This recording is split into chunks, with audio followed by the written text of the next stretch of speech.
Hello and welcome back to Whiskey Uncorked.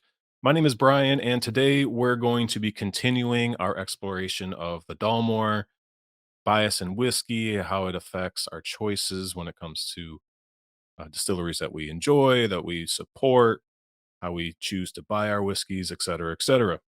So this will be part three. Part one was an introduction as to why I was doing the exercise. Part two, we went through some pretty dry concepts, if you ask me, and I'm the one that made the video. Probably not the most riveting content out there in terms of whiskey, but I think it was useful. I learned a lot, and it's going to set a foundation. If you watch that video all the way through, it's like an hour long. I really appreciate it. That's extremely flattering for if you're as a new YouTuber. If you sat down and you watched me talk for an hour about something that's actually relatively dry, although I find it interesting, it's just tough to make it fun and exciting without it kind of going a little bit overboard. But today we're actually going to start talking more about specific distilleries, obviously the Dalmore being one of them. The primary thing we'll be talking about today is the Dalmore, but there will be another distillery that we bring in that I talk about as in a direct comparison, trying to just give some context for uh, Dalmore and their marketing. We're going to be looking at specifically at these distilleries' marketing, how they kind of communicate out into the world. And if you kind of go back to my intro or part one of this series, it's kind of answering one of the primary questions in terms of how does the Dalmore distillery, White and Mackay, et cetera, how do they want us to view them? What do they want us to think when we hear the Dalmore, when we see a bottle on the shelf? Now, what they want us to think and what we do think, obviously, there can be a lot of differences there. But if I'm going to eventually get to this end point of having this opinion on the Dalmore and where it lies in terms of my preference, my opinions, where I view it's where I think it stands, whether I think they're good for the industry, bad for the industry, if they're irrelevant to me, except all these questions that I had originally asked. Step one is just, I think, just to look at their marketing, look at their website, kind of look at some of the bottles they've released, look at their pricing and all these different things and do a little bit of comparison to try to get some perspective in terms of how things are right now. Today is December 15th, 2023 in San Diego, California, and it'll be a snapshot in time. Things are always changing, and I'm sure this video will be largely obsolete pretty quickly because things change fast. But we're going to do it anyways, just to get a little bit of perspective in terms of what the Dalmore and Springbank, which is again like the exact opposite, I think, in a lot of people's minds in terms of the type of distillery, the type of product, the type of marketing. If we just kind of do a really general overview of like what we probably think of them, or at least what I think of them, and probably what a lot of whiskey enthusiasts think, right? Springbank is this small, gritty operation in Campbelltown, small, very hands on, uh, no frills, bottles not fancy, not a ton of marketing, the label's not fancy. But is highly, highly respected for being very characterful and of relatively high quality all around. The Dalmore being someone who focuses a lot on image, luxury, spends a ton of time on marketing, painting an image of themselves, which we're about to see. And um, obviously, from Springbank, even though they're hard to get, and you may feel like, oh, Springbank is expensive, it's really actually not. If you look at their RRPs, which are listed on their website, which Dolmore doesn't ever list. It doesn't appear to, as far as I can tell. Um, but generally, they've kept their pricing really reasonable, very competitive, especially considering they're one of the least efficient distilleries out there since they do everything in a very old fashioned way. And the Dalmore, very much the opposite in many of those ways. So we'll compare these two. Let's look at their marketing a little bit just to kind of get this context to try to understand maybe why many whiskey enthusiasts have the opinions they have, maybe without really drinking either of them. Like I said, it's not that they don't want to drink Springbank. There's a lot of people, have difficulty tracking down any of their bottlings, much less at a reasonable price. But before we do that, I am drinking a glass of whiskey. Sure, you see it behind me. Just to answer any questions, this is another signatory bottling. The lighting is bad for this. This isn't my good camera, but here, let's see. There we go. This is a Ben Rennis. It is 46%. It's also a vatting of 2 casks, similar to my the bottle of Del Ewan I was drinking. It's 12 years old. It's been bottled earlier this year, 2023, and it's coming in at 46%. And we're getting close to Christmas. Sherry cask Ben Rennis is usually Christmas in a glass. So I think part one, I was drinking bourbon. Part two, I was drinking beer. Figure it's high time I got a glass of scotch out. But okay, let's talk about the Dalmore and their marketing. I will be sharing my screen, not slides. We're actually going to be looking at their website live. But I was surprised, and I spent a lot of time looking at it, thinking about it. And there's definitely I've worked tangentially in marketing. I've worked for digital marketing teams. I worked on website teams. I was mostly a business analyst, project manager, program manager, those sorts of things. Um, so I wasn't actually doing the work, but absorbed a lot in terms of how copy is made and telling a story and all these things. And it's interesting because you certainly can see this on Dalmore's website. And I'll bring it up right now. All right. So Dalmore.com. I am on the Great Britain version. However, the US version, as far as I can tell, is largely the same. Um, I know a couple small differences, but I don't think it's necessarily that important.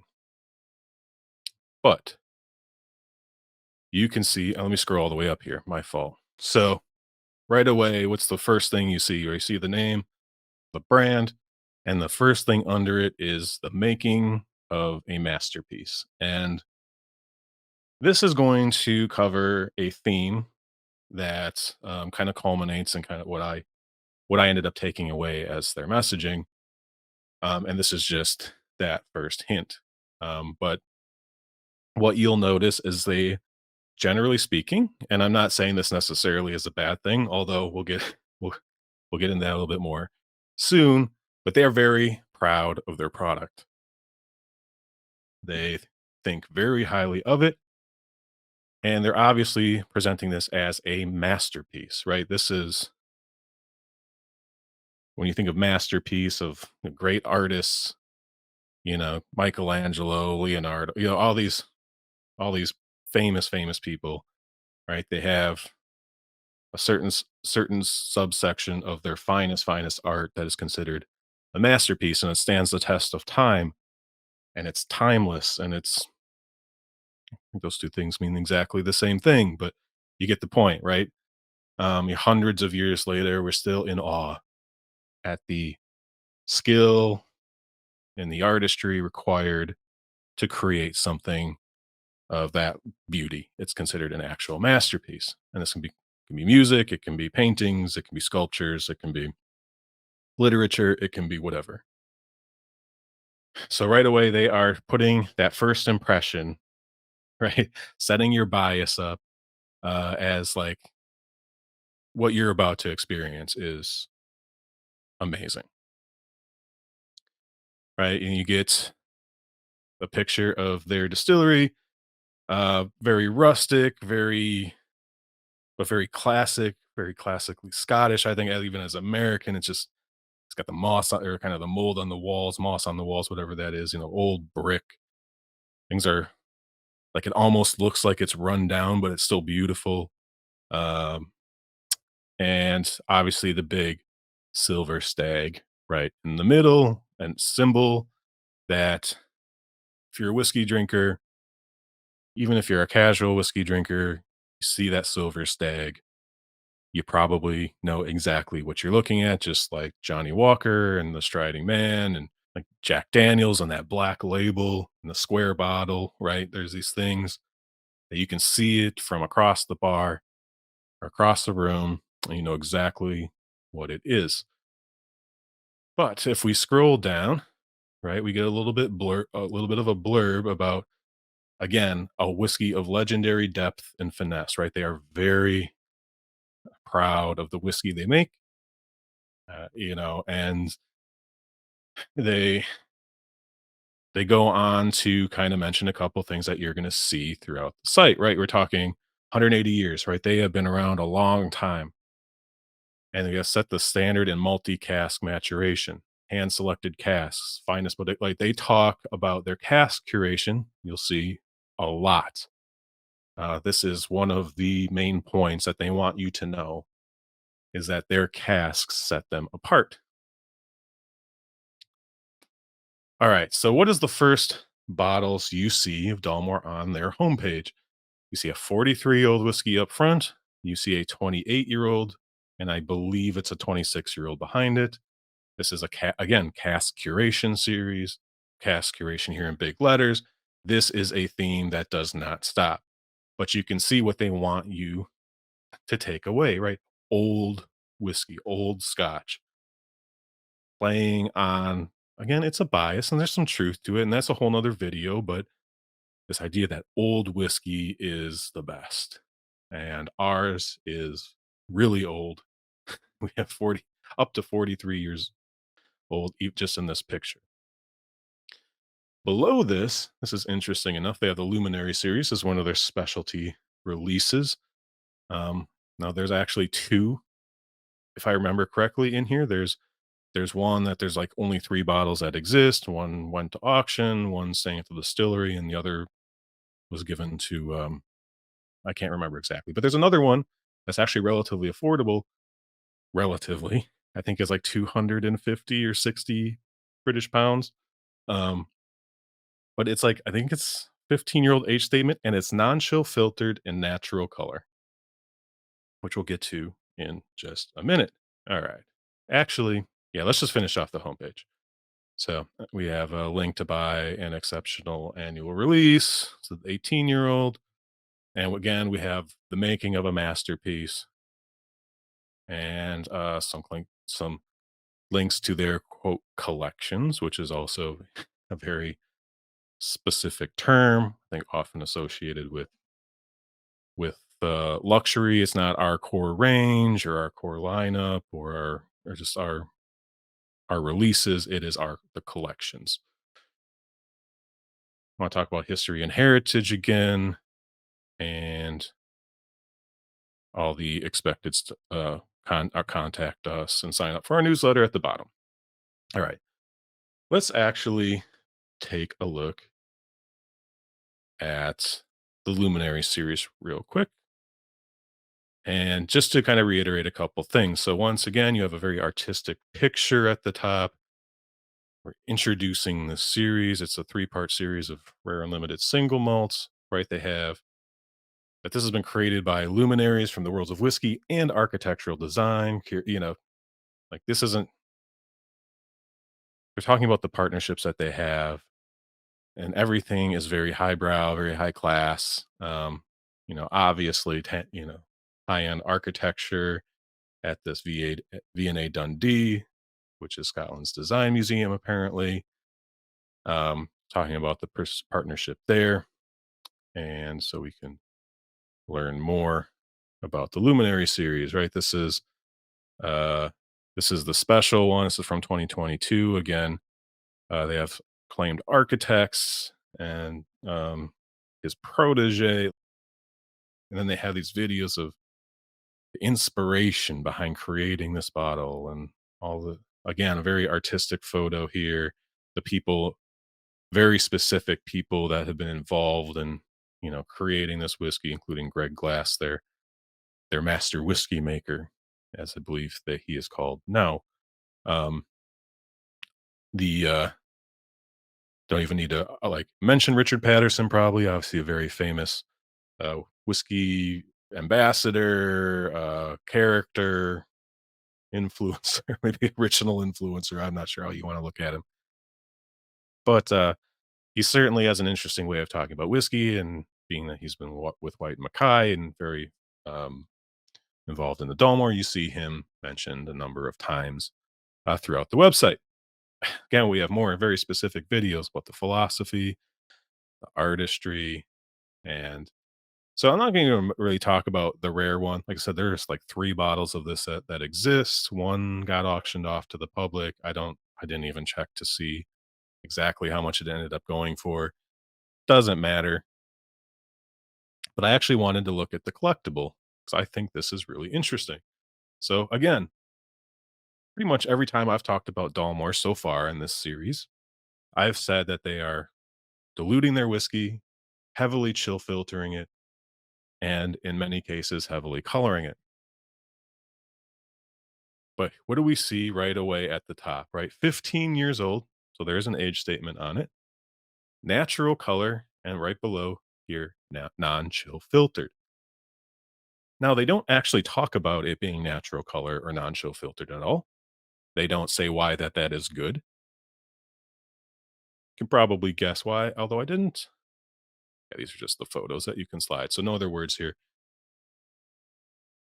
But they don't. They obviously know that there's some people out there that prefer the whiskey to be natural color, non-chill filtered. Um, but they don't go as far as to saying like why it's good because obviously much of many of their other releases are certainly chill filtered and not natural color. So very a very curious thing that I was surprised to see, but also kind of had to chuckle that they did not actually acknowledge that they're saying that it's non-chill filtered and why that would be a positive over chill filtration. Um, Again, it's very highly produced videos. I'm not going to show you those. Feel free to go check these out yourself. Again, I want to say that this retailed around 250-ish pounds. The only other like MSRP I could find was like in Canada, I think they expected it to be about 525. It seems to like maybe you can still buy it in the US online, but they have it marked up to about um 800 to £1,000 or $1,000. Excuse me. And just to take a quick look at this. So this is a the collectible. Another interesting thing that I didn't mention, they actually call this the collectible, implying that it's not meant to be drank, that you should collect this. You should put this in your collection. Again, I don't want to make too much additional opinion commentary. There will be some later. It's just something I noticed, right? Release called the collectible. You should collect this, maybe even buy 2 just in case. But it is what it is. All right. So that's kind of again, you're getting an idea of uh their bottles. You can see in these paragraphs what they're talking about. They're 15,000 bottles, so it's relatively limited, and how it began its journey in casks, lots of casks, bespoke kintsugi casks made from Scottish Tay oak, which is actually pretty interesting. Um, there's not a lot of whiskeys out there that include at least some degree of Scottish oak, I don't believe. There's not a whole lot of trees, from my understanding, in Scotland. It's been a long time since I've been there. I wasn't really paying attention when I was there, but also Japanese Mizunara, and then, of course, American white oak. You can kind of you can see, anyways. The point being, you can kind of see um, some of the way that they're talking and showing their whiskeys. Lots of artistry, lots of high production values. But let's let's actually kind of get back on the main road here and let's start to see how they talk about themselves as a brand. So let's look at our story. Marketing is often talked about in terms of telling a story, taking your potential customer on a journey, a user journey, talk about personas and the type of people that they believe are going to be interested in their product and persona journeys. A whole lot of ways to kind of talk about this, but um, generally speaking, marketing, at least in my experience, has revolved around this idea of we need to tell a story of us and our product and why someone should buy it. And I would like to draw your attention to the screen. Maybe you've already seen it, but we see a making of a masterpiece, which we've already seen. It follows us throughout the page. We see our story in big bold letters, and we see one of the most. I said I'm not going to give my opinion too many times, but this is completely my opinion. But one of the most absurd three sentences that I have probably ever read in my life. Um, when I first read this, I literally just laughed out loud. It's my bias coming through, but this is something that they carefully crafted in terms of a message that they want to send out to their prospective buyers. I'm gonna have to take a sip of whiskey before I read this.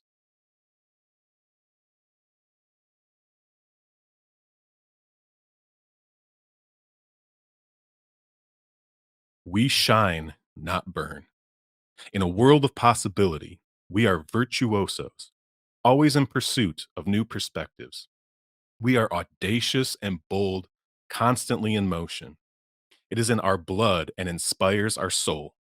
Our whiskey making artistry shines. What does any of that mean?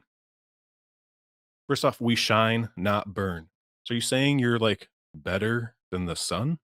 Are you like, obviously it's like, okay, you have this aura. You are heavenly, you're divine, right? That's what shining without bourbon is probably, or bourbon, like a bourbon on the brain, apparently.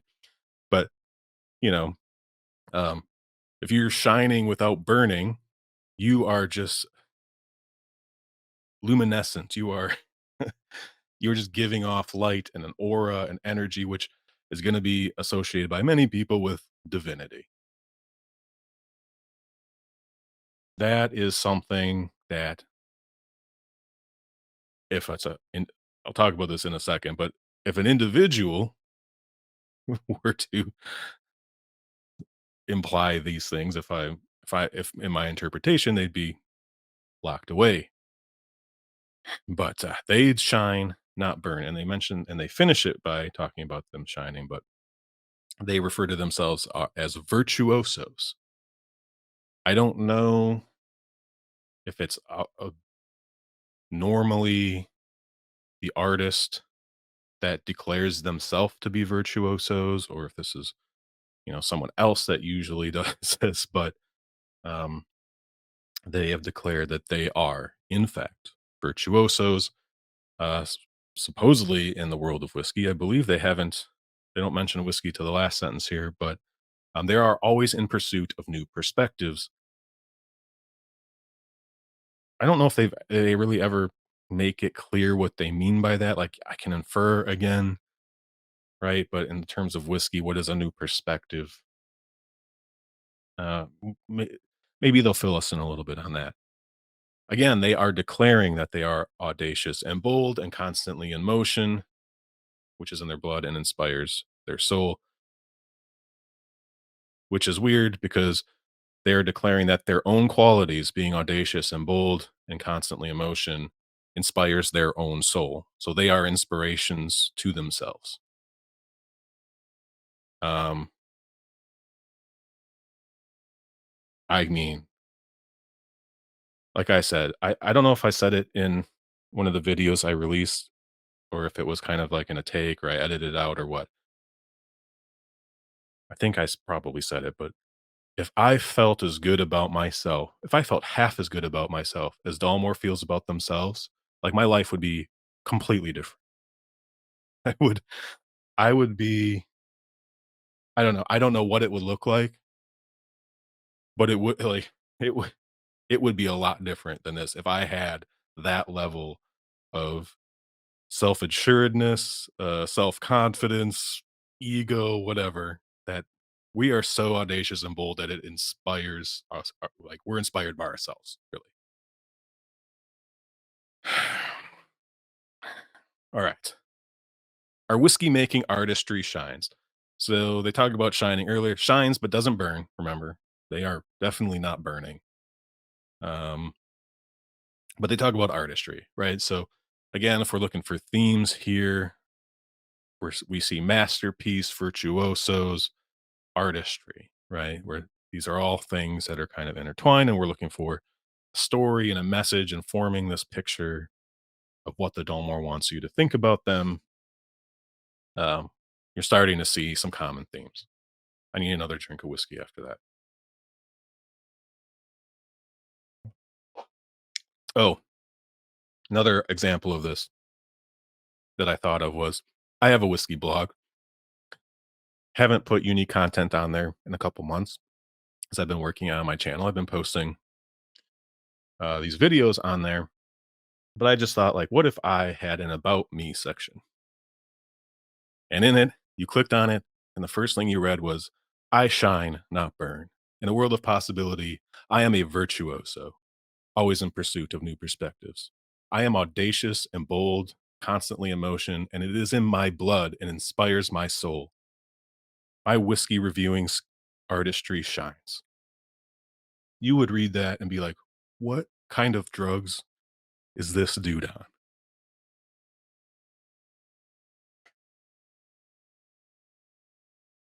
Let's move on.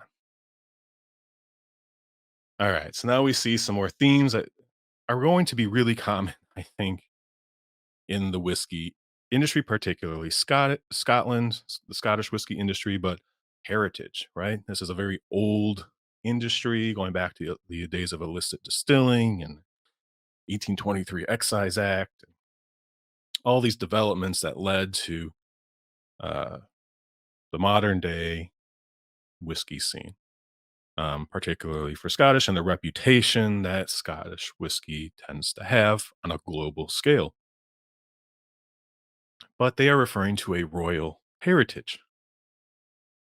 And if you're reading this paragraph, we are talking about Colin of Kintail, the first chieftain of Clan Mackenzie, saving the life of King Alexander III of Scotland in 1263. Now we'll talk a little bit more about Dalmore's history um, at a later time, but you can also, I think you also remember that for about 180 years, they've been around for about 180 years, which doesn't get you all the way back to 1263, being that that is, oh, I don't know, 750 years or something like that. But anyways, we could tell that that is not that the Dalmore was not around in 1263, but yet they are claiming a royal heritage. And well, why is that? Well, after this chieftain saved King Alexander III from a charging stag, apparently, the king bestowed the use of the 12-point royal stag as a emblem that the clan can use. And so from 1263, again, the distillery was opened in 1839, and in 1867, so we're talking about 600 years, almost to on the dot. The descendants of Clan Mackenzie bought the distillery. So again, I'm not going to argue with them, but it's kind of a stretch if you ask me. Like, we're talking 600 years between one thing happening, some other people starting a distillery, and then the six descended 600 years later of these other people buying, essentially. I think they became the landlords first, and then they ended up buying the distillery. But um obviously what they're saying is that these people of Clan Mackenzie who purchased the distillery that their heritage and everything was, put into the distillery, and they made it, well, what it eventually became, which, okay, I'll accept it. But still, it's a little bit of a stretch. But one of their first changes was to adorn every bottle of the Dalmore with the stag, guarantee of peerless quality. Now, obviously, single malts haven't always been the most popular thing, right? You had way back in the day illicit distilling, obviously being founded in 1839. This is post Excise Act, so they were not an illicit distillery, as far as I know. I'm sure they would have probably mentioned that as part of their proud heritage if they were. But so this is kind of after that Excise Act that kind of made taxation more palatable and all the illicit distilleries.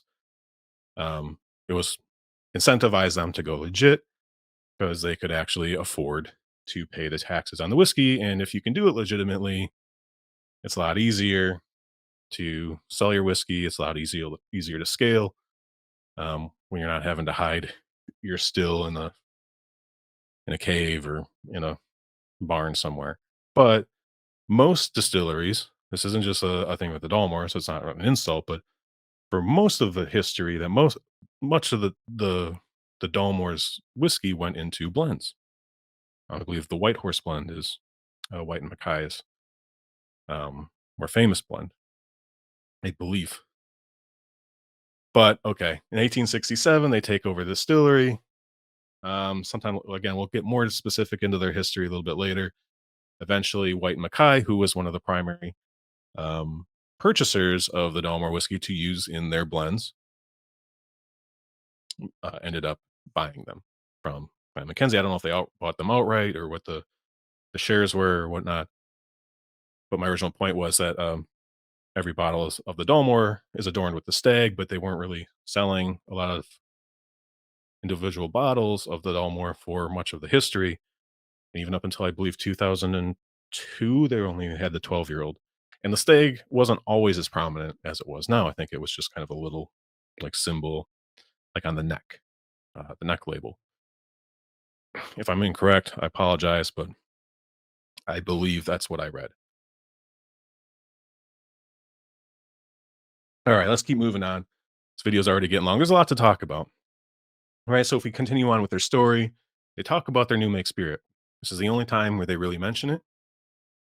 They only have this one little blurb right here where they say the idiosyncratic collection of stills at the distillery creates a unique new make spirit, robust and fruity, particularly well suited for longer and more complex maturation. This allows our whiskey makers to ensure each cask of our spirit reaches its full potential. Um, so I'll agree with the bourbon cask independent bottling that I've been drinking. It is very fruity. Their other drams are very fruity. They in the picture you can see they do have an idiosyncratic collection of stills, lots of different shapes, neck configurations, etc. But this is really outside of them giving tasting notes about their whiskey on some of their more specific bottling pages of their collection. Like, they don't talk about their whiskey too much. They talk about the cask curation, as they immediately go back to Richard Patterson, a pioneer in the art of cask curation, was the creative force behind the Dalmore for nearly 5 decades. And they start talking about Greg Glass. And again, so just to keep track, right? We're talking about masterpiece, virtuoso, artistry, cask curation, right? Curation is a word that probably evokes some things, right? We're talking about curating art for a museum, curating artifacts for a museum, right? Curation is a fancy word for collecting, right? I'm curating things for some specific purpose, often to put on display, to show to others, to educate others, to impress others, et cetera, et cetera.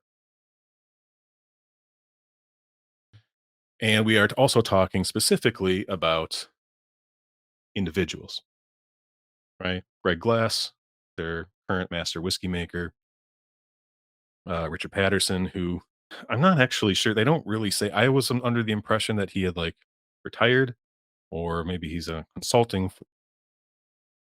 position. But according to their website, he still seems to be at least active. So I think Greg Glass, because he won Master Distiller of the Year, it says on one of the other pages here on their makers page. But we're talking about individuals. We're talking about personalities. Just keep that in mind. Almost like celebrities, right? And Richard Patterson, I think it's fair to say, in terms of the world of Scottish whiskey, is a celebrity.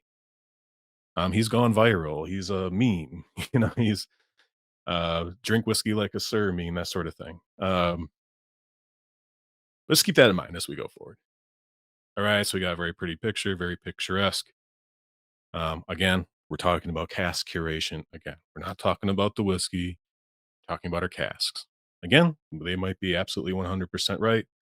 We're talking about time and cask and artistry here, you know, which I'm guessing with artistry, they're talking about distillation and blending, right? Because there is an element of art to creating whiskey. There's a whole heck of a lot of science, but the science part is easy, right? It's not, like I said, people have been distilling spirits for hundreds of years. It's not difficult to distill alcoholic spirits.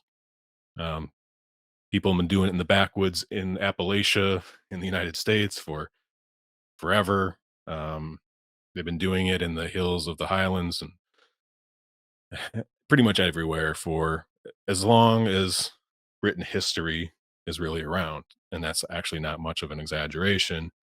Distillation has just been the foundation of civilization in many ways, but it's not hard to do. I will also just say this while I'm thinking about it. They have mentioned a couple times full potential. We're realizing the full potential of our single malt. I'd be remiss if I didn't point out that depending on your perspective, this is not true. It's an opinion. You never win a court case, but when you're diluting your whiskey most of the time down to around 40%, 43%, you're chill filtering, which is taking things away from it. You're adding natural, or you're adding E150A caramel colorant, which is a chemical. It's burnt sugar. It doesn't taste good. I don't know if you've ever tasted it before. Um, Again, maybe it doesn't change the overall ceiling of the whiskey all that much. Maybe it's just a few percentage points.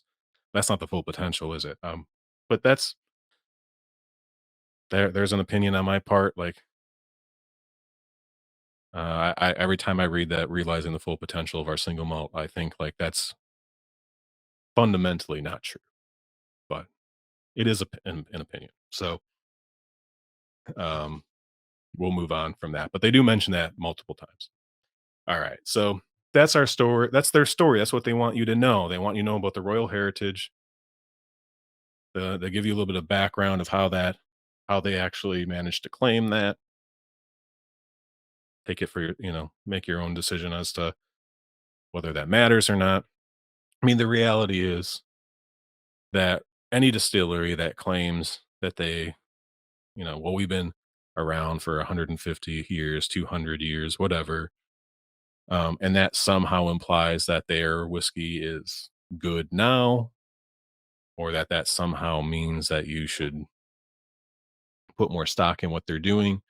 We've always known that not to be true, and obviously, with the influx of new distilleries releasing whiskey from 3 years old, 6 years old, 7 years old, 8 years old, even one or two that's done a 10-year old now, um, their whiskey's pretty damn good too. So you obviously don't have to have been open for 200 years or more to make good whiskey.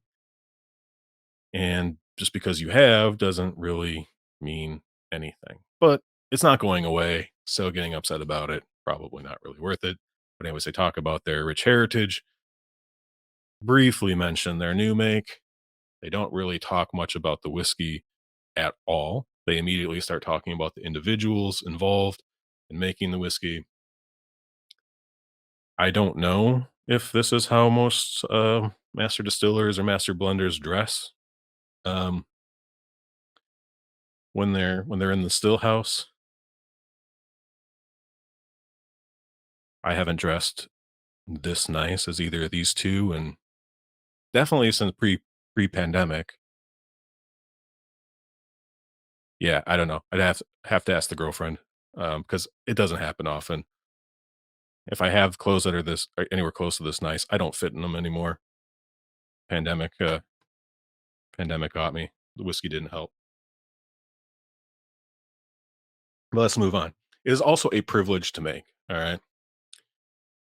It is a privilege to make the thing that you have chosen yourself to make. Whatever. I don't know what that means. We also have.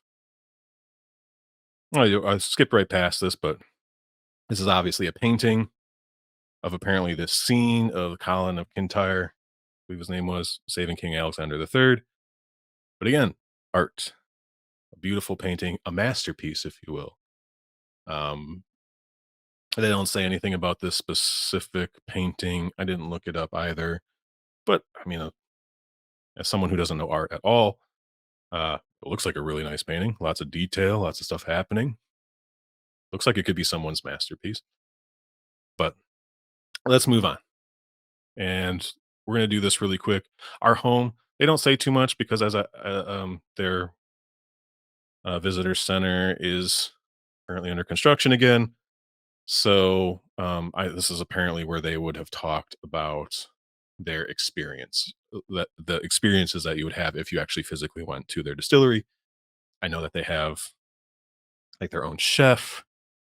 I don't know what the new situation is going to be, but I'm assuming it's not going to be a downgrade.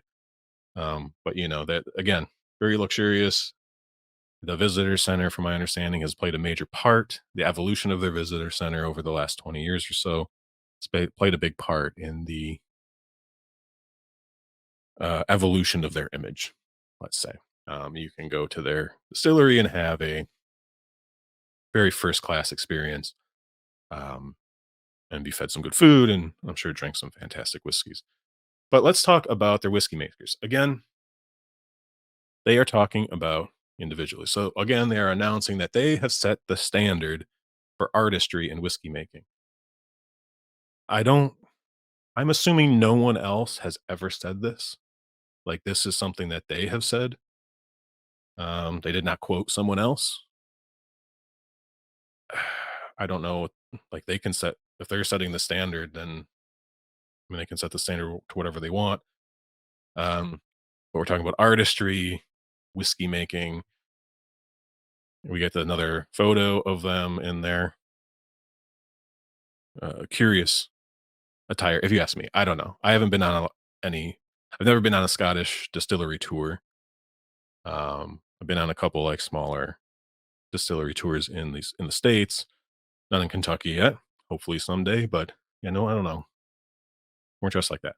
Anyway, they are reiterating that they are a masterpiece and a relentless focus on realizing the full potential of our single malt, as I mentioned already, for almost 200 years.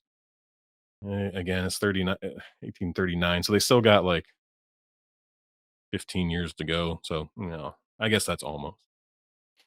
But they have been led by an unbroken chain of visionary whiskey makers, pushing boundaries. Again, I don't know what pushing boundaries is. There's pretty strict restrictions in terms of what you can do with whiskey. I think cask finishing is maybe what they'll probably point to. Their cask curation, their blending, but there's some rules with the SWA and some regulations there that seem to are in place to prevent people from pushing boundaries.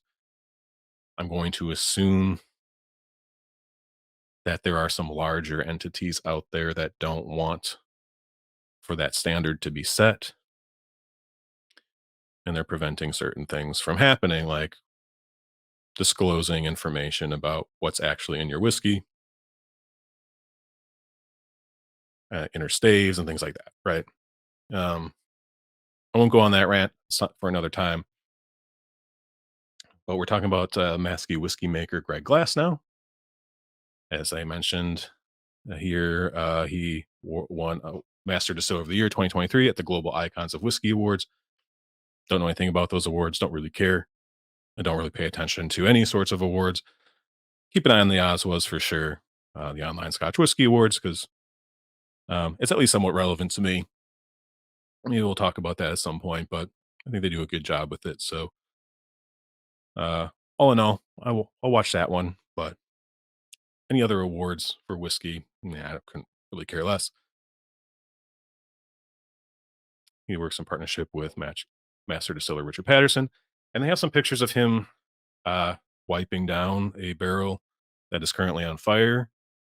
And then there's another picture of someone coopering a barrel. I assume this must be Japanese Mizunara oak, but as far as I'm aware, the Dalmore does not have an on-site cooperage. They may have someone on site that can maybe do some quick repairs, but I don't believe they're toasting or charring their own barrels. And there's only a couple distilleries, even I think, in Scotland that still have their own cooperage. But if they're putting pictures of someone coopering a barrel and they're not doing that, and I don't, if someone knows why you would wipe down the edges, this is a sponge of some form. So I'm assuming he's applying moisture to the outside of this barrel while it's on fire. I don't. That's to like stop the wood from splitting. Do people actually do that? If anyone knows, please please fill me in because I saw that. I was like, what is he doing? Anyway, Matt, we talk about more about Richard Patterson. Again, we don't need to get too into what's being said here. He's a OBE. He's got he's admired across the globe for his passion and innovative flair, which I think is probably true. He's well known in terms of whiskey personas and whiskey characters. He's definitely someone who is known worldwide, even by people who don't. They might not even know his name, but if you showed him a picture, they probably would be like, "Oh yeah, it's a whiskey guy." All right, but again, talking about individuals. So let's switch over real quick to Springbank. I'm not going to spend nearly as much time here. I'm going to try to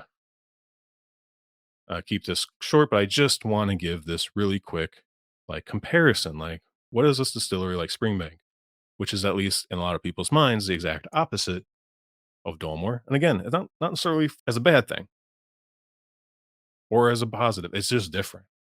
What's the first thing we see here? The whiskey drinker's whiskey. All right, I know what they're getting at. Um, Again, with Dalmore, not really talking about their whiskey at all. They're literally naming their bottles, their releases, the collectible, et cetera, et cetera.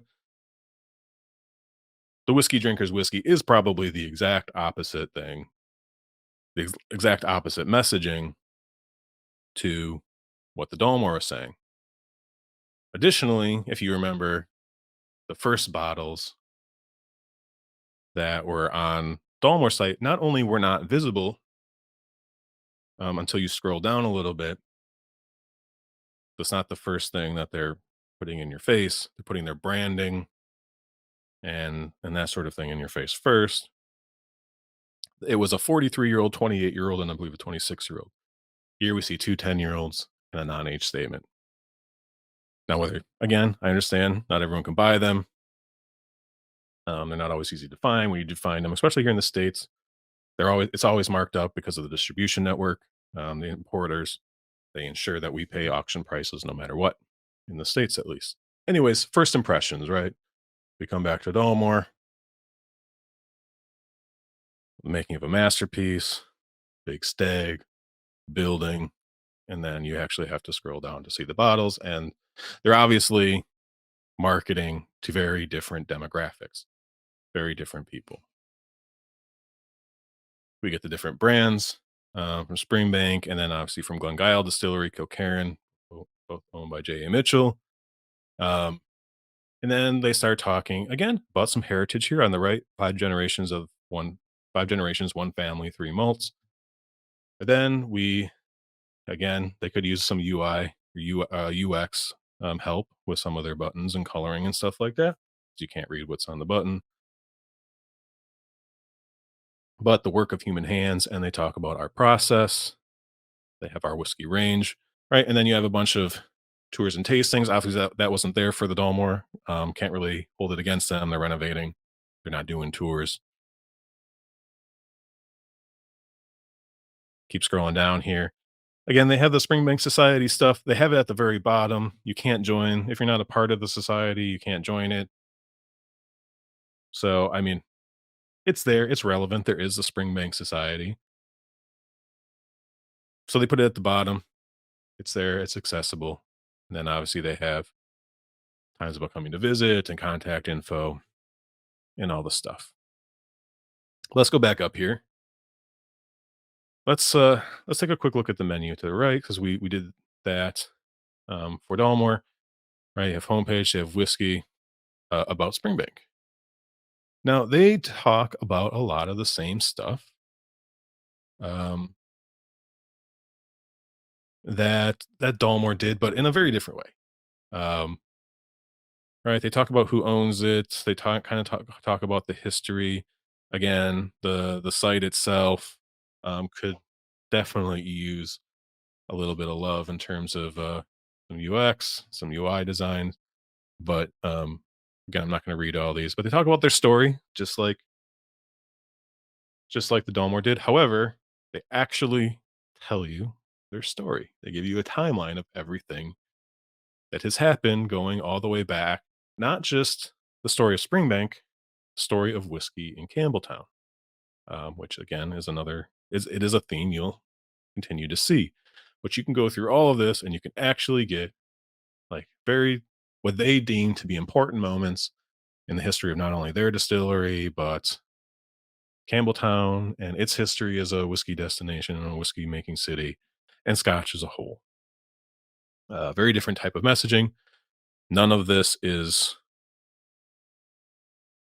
curated or, they do talk about an expensive bottle of whiskey that sold in 2013, but they are talking about very real story here, not a bunch of marketing story or this romanticized version of stories. And they do go outside of their own history. Dalmore did that, but they're talking about something that didn't have anything to do with whiskey going back to 1263 and Clan Mackenzie and the Royal Stag and all that. They are actually talking about whiskey related events. Again, they also have a place section, um, but where that space looked to be reserved for Dalmore's uh, visitor center, come visit us. This is our distillery. They're actually talking about Campbelltown. They are not just talking about the land that their distillery sits on. They are talking about the entire town that they reside in and that all the workers live in and what the whiskey means to Campbelltown and what it's meant over the years and how that's changed. They talk about some anecdotes or some folklore or something like that there. So they are keeping it a little bit light. Let's go to the distillery. Again, now they're actually talking about the distillery and they're actually telling you, right, they put a little bit of romanticism in here. Light floods through the windows of historic buildings, distinctive aroma of malting barley. But they're actually painting a real picture, right? This is something that actually exists. Like, this isn't like this is the thing where if you went there, you would find this exact thing. But again, they're talking about their team a lot. They're talking like how they complete 100% of the production process on site, all the way through bottling, and it's a factual overview. They have a little flair here thrown in here and there, but for the most part, it's they're telling you the truth. Finally, the process, which is again, they're not talking about artistry and virtuosoism, whatever that means. They actually tell you how they make their whiskey and they show you pictures, and that's like they're talking about what actually sets them apart. They're not just telling you that it's because they are so bold and audacious. That is why you should buy our whiskey. They're actually showing you the super old mill from the 1940s, and there's not a computer in sight. They don't show the washbacks though, do they? Well, they're there.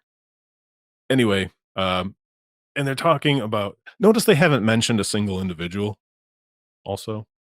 Like, they haven't mentioned one person, and the people are actually dressed like they probably are dressed when they go to work. Um, yeah, they're wearing a polo shirt, probably some pants that can stand up to a little bit of hard work. No $600, 600-pound pairs of shoes there. Again, they got all their tours and tastings. They do take about their Springbank site. They do talk about their Countdown series, which is their super high end release that they're actually charging like money for. And this was actually like probably the highest production value on the site. Like this actually looks like they paid somebody to do this, and it wasn't kind of like you know they hired the local high school to help them out. Um, but yeah, they charge a lot of money for this. So this is probably one of the ones where they're like, all right, we know if we sell this, it's immediately going to show up on auction houses. It's going to sell for absurd prices. So you know what? We're gonna take some of that money, and I have no problem with that. On the social media, I saw some people complaining that no regular whiskey drinker could ever afford it, and it's like, well, guess what? You probably like you. Let's be real. Like I was never going to buy a bottle. I was never going to have the opportunity to buy a bottle of this at MSRP, even with the price at MSRP or RRP of 2,500 pounds or 2,700 pounds or whatever it was. Only 500 bottles via ballot. I mean, I'd love to try it, but you have to respect them enough that they release all of their core range at a relatively reasonable price. And hey, for some ridiculous release, only 500 bottles. They want to get their money. Let them get their money. They're going to put it back into the distillery. They're going to give it back to their workers. They're going to put it back into the community, as their website has made clear.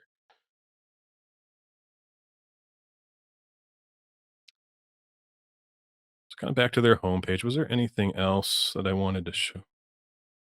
Yeah, we talked about our story already. I thought they did have some other videos. Maybe it was on their Instagram or something. Anyway, so we have seen, at least in my opinion, two very distinct ways of communicating what these two companies, these two places, they both make whiskey. Both make Scotch whiskey made from malted barley. They have roughly the same equipment. They roughly follow the same process, um, and yet just what they want you to think about them at the end of the day is so completely different. And I know I was giving Dalmore a hard time because marketing can be absurd. I hate commercials. I hate advertisements. They're always ridiculous or useless. But like if if it's done well, you actually learn something and you actually kind of know like maybe this product is for me or maybe it's not, and that's fine. But I'm going to bring the screen back up because I want to show one more thing before I wrap this up. Um I know we're over an hour already, but I think this has been a little bit more interesting, and I think this is important. So I'm going to bring my browser back up here. I'm not going to look at. I have their pages up for Instagram. Again, kind of first glance, they're not all that different, but if you dig into it, and you actually read some of the comments and things, you can start to suss out some pretty significant differences. But I'm going to talk about pricing because pricing and bottling and the bottles are also part of the marketing. A lot of people don't think about that, but what you price your whiskey at is part of the marketing. And so up here, I have Total Wine, which is a big box store. It's basically a department store, but for alcohol. Um, it's not in every state. I think most states have some version of this. We have Total Wine and Bevmo in California. If you're in Chicago's, there's Benny's. Um, Texas has Specs. Liquor Barn, I think, is another one. Like there's some of these big box places, and typically these are going to have, if not the lowest prices, they're going to have something that's relatively competitive because of the volume at which they deal. The official bottling that I chose, I bought uh, this 12 year Sherry Cask Select. As you can see, the Sherry Cask Select is currently out of stock. They don't talk about it. I don't think it's a US exclusive, but I checked. Um, you can see up here. I checked some of the big Scottish sites, and this is not available anywhere. It's currently out of stock here, so maybe I don't know if they're discontinuing it or what's going on. But you can see it's only $2 more than the regular 12 year. Actually, when I bought it, it was only $1 more, and it's 43% versus 40%. So even though I was intending on buying the 12 year, I was like, "There's no way. Like, I don't want to buy the 12. I don't want to buy this bottle to begin with, to be honest. Or I wouldn't normally buy it. Let's say at that time, and if I can for another dollar, I can get an extra 3% ABV. Um, that's what I'm going to do. But you can see 64.99, 66.99. Remember, these do not include sales tax. Sales tax is going to be somewhere between 5 to 10% most of the time, depending on where you live. It's very specific. It can be different, you know, um, on one side of the street, it can be 7%. On the other side, the other side of the street, it can be 5.5%. It depends on the jurisdictions. And sales tax are generally from the state on down to the county, and then maybe even more local than that to like your local district or your town, your village, whatever. So generally speaking, for out the door price, you're going to have to add, like, even if you just want to be overly, like, just to make it easy, add 10%. Mostly it's going to be a little bit cheaper than that, most places, anyways. But just add another 10% onto the price you see, and that's probably what you're actually going to have to pay for it. 12-year-old is 65, 67. Portwood Reserve, about 100. 14-year, which is also 43%, I believe. That is 110. The 15-year, which is back down to 40. That's 125. And yeah, the 18-year goes all the way up to $440. And again, throw 10% on that, you're talking about 480 bucks out the door for a bottle of the 18-year-old. Now to compare, so first off, compared to UK, it looks to me like some of these bottles are cheaper. Some of them are pretty close, and other ones are more expensive. It seems like the higher end stuff tends to be a little bit more expensive here, where then the lower end seems to be a little bit cheaper, but it's not necessarily one to one. Especially this 12-year Sherry Cask Select. I believe I I at some point I did see that it was like £100 for the Sherry Cask Select, but I don't know if that was actually accurate or I can't find it if that's actually true. So obviously that would be a really good deal because £100 would be about $125. So if I'm getting this one for under 75, we're almost $50 less if that was actually true. The Dalmore 12 is a little bit less here. But anyway, that's not really the point I'm trying to make. I want to focus on the 18-year-old. We can see some of the other ones as well. The 15 and the 18 are both right here on the right side. So let's compare that to a couple other options in the US. Um, the 21-year-old is also 750. So we'll keep all these things in mind. I'm going to go to also Total Wine and let's look at Glendronach. Now, Glendronach has been getting more expensive, significantly more expensive than it used to be. And you can see here, 15-year-old is $96. The 18 is 220, and the 21 is $300. Again, plus 10%. That's what you're actually going to pay out the door. And most people, I think, like these prices. I think for most whiskey drinkers are getting to the point of like, I can't buy that anymore. The 15 probably still relatively reasonable. It's definitely not out of line with other 15-year-old whiskeys, particularly at 46%. The whole chill filtration controversy, whether that's actually any different than it used to be. Again, it doesn't say non-chill filtered anymore. It is believed to be 100% natural color. So it doesn't say non-chill filtered. You have to assume it's chill filtered. Whether that's different than it used to be, again, there's still controversy over that. But besides the point, um, generally, I believe still regarded as a pretty good whiskey. The 15 and 18 and even the 21-year-old still get pretty high marks from people that I know that have the bottles. I have a bottle of 15 open, and although that one I actually just bought. No, that was the 12-year-old. The 15 is a non-chill filtered bottle. I haven't bought a bottle of Glendronach that doesn't say non-chill filtered on it. The 12-year-old I just bought in the store did still say it. That was the summer. So that was at Total Wine. They obviously had a stockpile of it, and it's actually pretty good. But let's look at the comparisons here. The 15-year-old, $125, so $30 more than the Glendronach 15. The 15 again for Dalmore is 40%, and the Glendronach here is 46. So significantly different, right? 33% higher for the Dalmore. The 18-year-old, which 220 bucks, man, this was used to be like 150.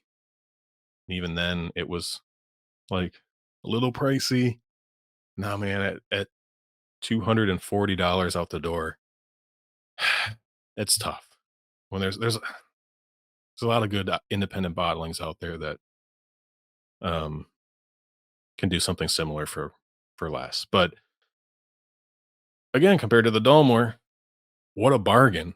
Out the door, this was $480 compared to 240. So it's $200 less. I believe the 18 is 43%. Still, the Glendronach's 46. So even at 220 bucks or $240 out the door, like man, this is getting expensive. Another $200 before you can even sniff a Dalmore 18. And it makes you can start to understand why maybe some of these distilleries are emboldened to raise their prices. Obviously, some of the price increases have been due to other outside factors, but let's be honest, there's a lot of it is the premiumization of the Scotch whiskey industry as a whole, and we'll see how long it can sustain itself doing that. But the 21-year-old, back to Glendronach, the 21-year-old, another 3 years in the barrel, another $80. Um, British pounds. It's about 25% in the favor of the pound. So, 100 pounds is $125. So you'll have to do the math in your head because an hour and 10 minutes or whatever it is into this video. Yeah, good luck. So, and again, the 21-year-old for the Dalmore, that's over $800 when you include sales tax. So 330 bucks, like we're talking a difference of $500. Look at the escalation in terms of years. 65 for 12, 125 for the 15. So 3 years there counts for $60, which is a lot because it took 12 years for it to be 65. So 3 more years, it's almost double. Another 3 years, it triples from that and doubles again. And we know that once whiskey's in the barrel, it doesn't really actually cost that much to let it sit in a dunnage warehouse, which especially if it's not climate controlled, right? It's a building that is there to keep the rain off of it, pretty much. Um, Minimal maintenance. It's taken up some space in there, so there's a small cost for it there. There's some evaporation, which can build up over the years, so you expect maybe a slight ramping of pricing, but at the end of the day, it doesn't cost a lot of money.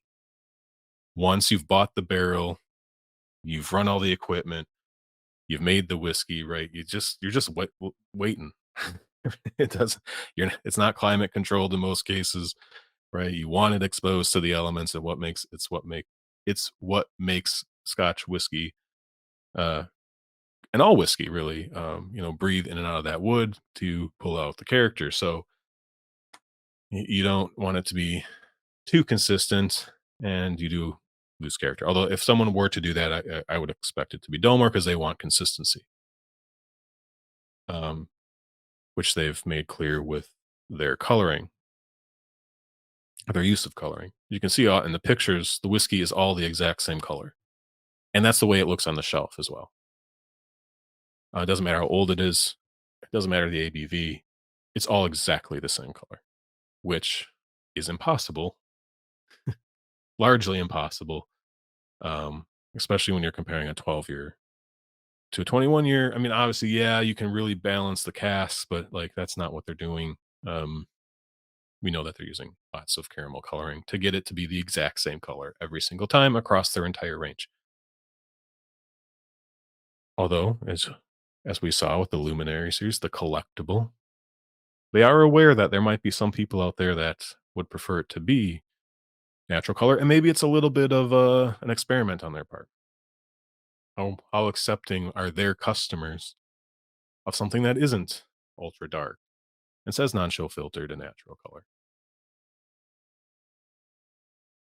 But moving on from that final point in terms of pricing comparison, Speyburn, often considered to be the modern day value king in terms of, generally speaking, sherry forward Scotch. So Dalmore, sherry forward wine and cask influence, sometimes port, sometimes red wine, but largely associated with sherry use. Same thing with Glendronach.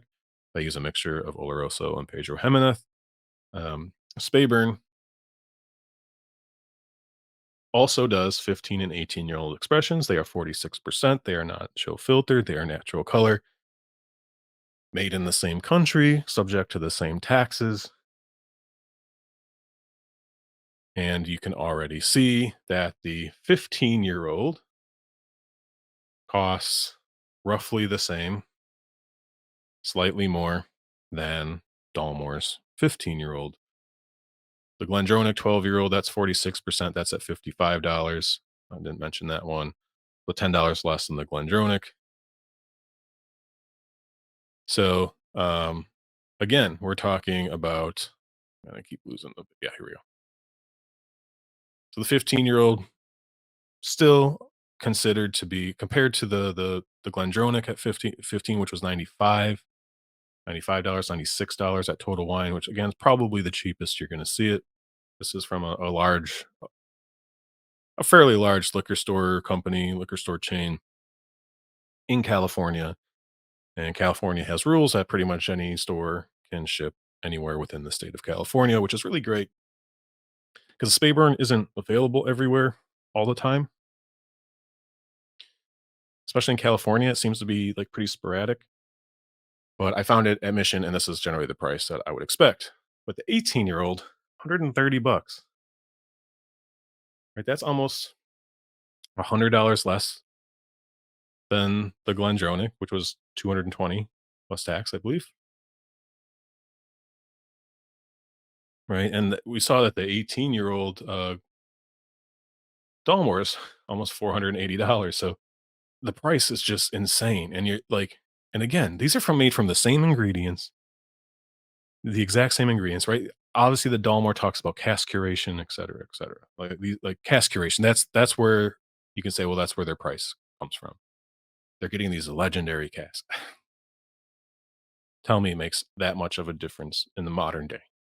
Um, Obviously, we all think about the sherry casks from the 60s and 70s until the laws changed in the 80s and in Spain and um, particularly Spain when it comes to sherry, at least.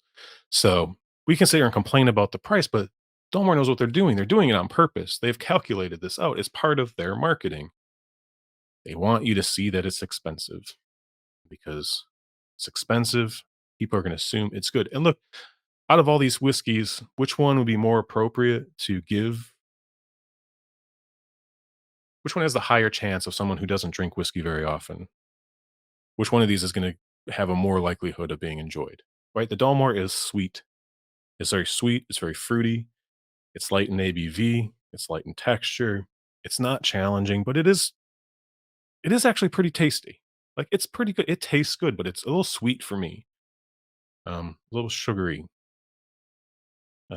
confectionery even. And at the lower ABVs, I'll get more into that in that specific video. I've been talking for a long time and I'm running out of steam. So we're gonna have to wrap this up. But again, I'm not necessarily obviously I've given some opinions on as to what I think about some of these specific elements. But at the end of the day, you're gonna have to look at this and say, oh yeah, well the Dalmore is worth the extra price. And like obviously I'm never going to believe that when we're talking about official bottlings. Like there's just no way. And I've filled that in for myself, and we'll get more into those specifics as I mentioned in another video. But you can see the biases. You can see the things we talked about in part two. Like Dalmore is trying to play on biases when it comes to luxury, branding, form over function, like experience, like the overall experience, they're trying to make you feel proud that you own it. They're trying to elevate themselves. Right, we didn't see Springbank mention a specific individual.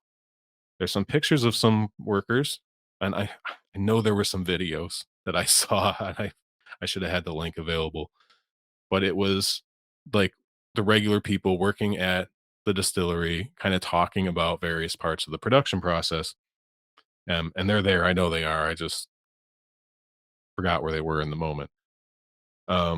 These are just people actually, like, doing the things to make the whiskey. They're not sitting there in their suits and their multiple layers and scarves and expensive shoes, like, looking up and staring at this glass of probably new make or whiskey or what it was they were in the still house. I guess I would assume it's new make, but Dalmore wanted you to know the individuals of both their famous individuals and the other, famous architects and these things, people that they've brought in to collaborate. Like the architect has anything to do with quality of the whiskey. We didn't get into it much in terms of this sculpture that the rare luminary bottle came with. Looks really nice. It looks cool, but anyway. So this was an exercise in being enlightened, entertained, infuriated at times. Like I don't know. I was a roller coaster of emotions, right? I mean, just but here's the thing, they know what they're doing. Like, we can sit here, we can judge, we can laugh. They're a successful company, right? They sell a lot of whiskey, and there's most people on the planet who live anywhere near civilization where Scotch whiskey is sold. Like, they probably know of the Dalmore, even if it's just in passing. And if you were to show them a bottle of it, they would probably guess that it was expensive and fancy and all of that. And that's is what it is. Like, again, that's what marketing does. It's supposed to either play on people's biases or it tries to overcome them. And the Dalmore is clearly curated, to steal their term, a collection of things that is going to make you think, wow. Like, hey, the site is slick. It's got like get the little image zooming in here. That probably costs a couple $100 to make it do that. Um, partnerships with architectural museums, and not only just an architect, but his protege as well. They're very, very famous. Whiskey ambassador Richard Patterson, lots of personality, lots of people that you would, want to be associated with personally, that have clout.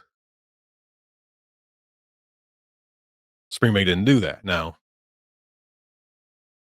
one, both of those types of marketing are going to work on certain people, right? I'm more, I'm a Springbank fanboy. It's hard to criticize them, but although I do appreciate what they're doing, and I think being that I've worked on big websites before to some degree, I can kind of see that like actual people made that website. Like it's not overdone. There's a lot of improvements that they could make. So, anyways, we're going to take this marketing. This is one side of things. In the next video, we're going to talk about the other side of what influenced my bias, and that's the online community. We're going to talk about the reviews. We're going to talk about, and I'm not going to single out a whole lot of individual channels or try to critique it. I'm just trying to try to get an idea. We're going to look at Whiskey Base. We're going to look at Whiskey Fun. We're going to just get a couple anecdotal pieces of like, what are people like that are like me that have an audience of people like you? What are they saying about the Dalmore? Because that's feeding my bias from two different directions now. I was I this is what I expected from the Dalmore and their website, but I had never really gone to the website. I this is kind of was my first exercise. But anyway, let's wrap this up. The series will continue. This was actually, I thought this was interesting. I had a good time kind of looking into this stuff, and we didn't even touch on their social media. Again, very different approaches, but more subtly so, I would say. You can kind of tell there's a little bit higher quality in photographs, or at least maybe not higher quality. I think it's probably people that work for Springbank. It's like, hey, go take a picture of these bottles out back, and they still look pretty nice, but you can tell like the bottle's not exactly straight, which is an impossible task. I know that. I've tried to take pictures of bottles, and I've never taken one where the bottle's actually straight. Where Dalmore's obviously they have employed someone specifically for the task. Look at the comment sections. I'm not going to say anything. I have some suspicions as to how that Dalmore may be curating, doing some more curation in that regard, but I obviously have no proof of that. It's just where Springbank doesn't appear to be doing that at all because there's a lot of unhappy people in their comment section because they can't buy a bottle of people who can't buy bottles, and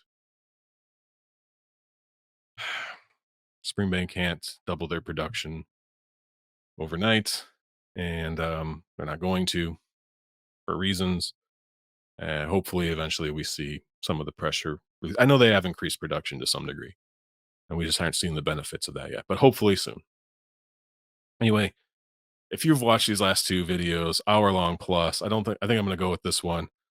I don't want to trim this one down. I think everything was pretty useful, interesting, at least for me. I don't know how it's translated, but we're going to go with it. Thank you for watching those last two long videos. I want to finish this series up before Christmas. We'll see how it goes. Actually, I'm pretty like it's like what, a week away, week and a half. I don't know. I'm gonna try. I'm gonna try hard because I want to go into the holiday with this thing being done. Um, but thank you so much if you spend the time watching these. I really appreciate it. Please like, comment, subscribe, all that stuff. I really appreciate that too. So amazes me that anyone is doing that. But um, thanks again, and we'll see you again soon. Cheers.